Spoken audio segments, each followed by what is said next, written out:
Hello दोस्तों, हम लोग मिड समर नाइट ड्रीम के दूसरे पार्ट में अब इस कहानी को आगे बढ़ाते हैं।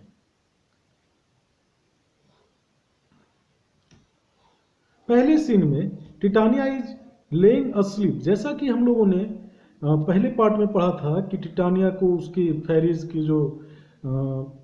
जो हैं वो अपने क्वीन टिटानिया को सुला रही हैं कंफर्ट करके। तो इस पार्ट में जब सीन शुरू हो रहा है वहाँ पे टिटानिया एक साइड वहीं पे एक साइड वो सोई हुई है, ठीक है। और यहाँ पे एंट्री होती है क्वेंस, बॉटम, सन, फ्लूट, स्नॉट एंड स्टारलिंग की। ये 6 लोग जो ड्रामा परफॉर्म करने के लिए, प्ले परफॉर्म करने के लिए जंगल में आए हुए हैं। बॉटम पूछ रहा है, आर वी ऑल मेट? क्या हम सभी आ गए? तो क्वेंस यहाँ पे उसको जवाब देता है कि pat and here is a marvellous convenient place for our rehearsal.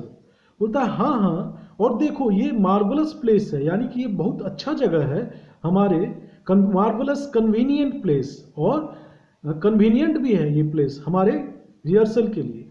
This green plot shall be our stage, और ये जो क्लियर प्लेस है वो हम लोगों का स्टेज होगा। और हॉथर्न बाग, और कहा जा रहा है this green plot shall be our stage.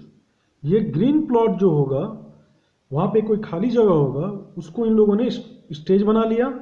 और दिस हॉथर्न बाग आवर टाइन हाउस मीन्स, टाइन हाउस का मतलब एक हो सकता है ड्रेसिंग रूम भी ले सकते हैं, इसको रिटायरिंग रूम भी ले सकते हैं, मतलब कि जब कोई नाटक वाटक करके वहाँ से जाए तो वहाँ पे रिलैक्स करे ड्रेसिंग रूम में।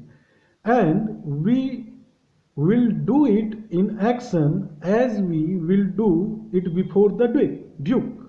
मतलब कि हम लोग उसी तरीके से रिहर्स करेंगे जिस तरीके से हम लोगों को ड्यूक के सामने परफॉर्म करना है। तो यहाँ बॉटम उसको टोकते हुए कहता है पीटर क्वेंस, और चुप हो जाता है। तो क्वेंस फिर से पूछता है व्हाट सेज दो बोली बॉटम, क्या बोल रहे हो तुम बॉटम, बोलो।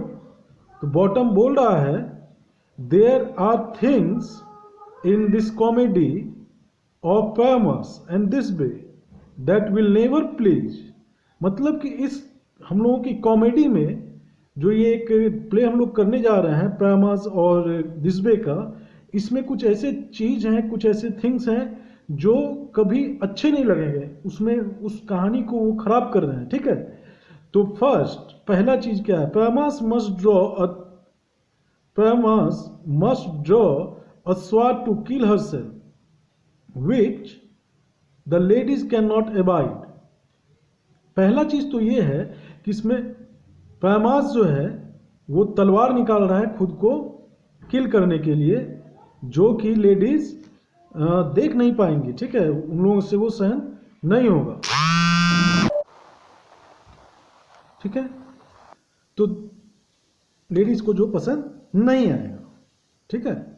इस कहानी में कुछ ऐसे ऐसे सीन्स हैं जो लेडीज देख नहीं पाएंगी, वो थोड़ा सा वायलेंट सीन है, जैसे कि पैमास का खुद को स्वॉर्ड निकाल करके मारना, है ना।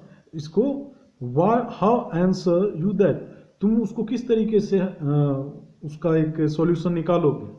स्नॉट भी बोलता है अ पेरिलस फेयर, एक बहुत ही डेंजरस थिंग है ये, सही बात है। स्टर्बिंग कहता है कि I believe we must leave the killing out when all is done. हम लोगों को ये किलिंग वाला सीन निकाल देना चाहिए। बॉटम फिर बोल रहा है नॉट अ वीक, ये ज़्यादा अच्छा एडवाइस नहीं है। I have a device to make all well, मेरे पास एक तरकीब है जिससे कि ये सब चीज़ सही हो जाएगा। राइट में अ प्रोलॉग, प्रोलॉग हुआ जैसे कि कोई नाटक या कोई ड्रामा या प्ले शुरू होने के पहले एक उसका इंट्रोडक्शन जो दिया जाता है उसको प्रोलॉग बोला जाता है। And let the prologue seems to say we will do no harm with our sword, मतलब कि हम लोग जो है स्वार्ड से किसी को हार्म नहीं कर रहे हैं, पहला। उसके बाद and the Pyramus is not killed indeed, और जो प्रामास है वो मर नहीं रहा है इस कहानी में, ठीक है।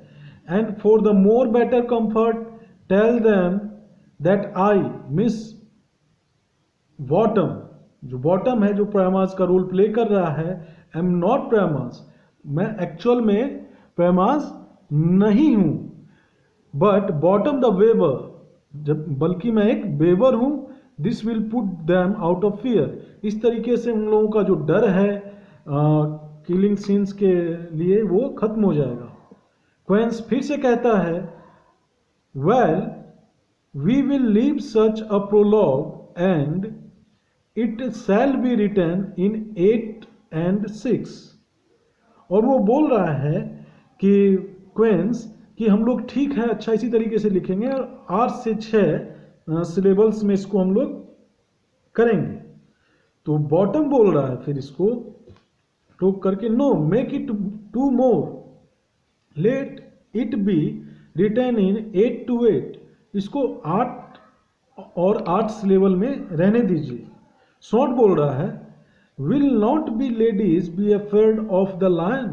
अब इस प्ले में एक और सीन है जिसमें लायन है, ठीक है, तो क्या उससे वो लेडीज डरेंगी नहीं?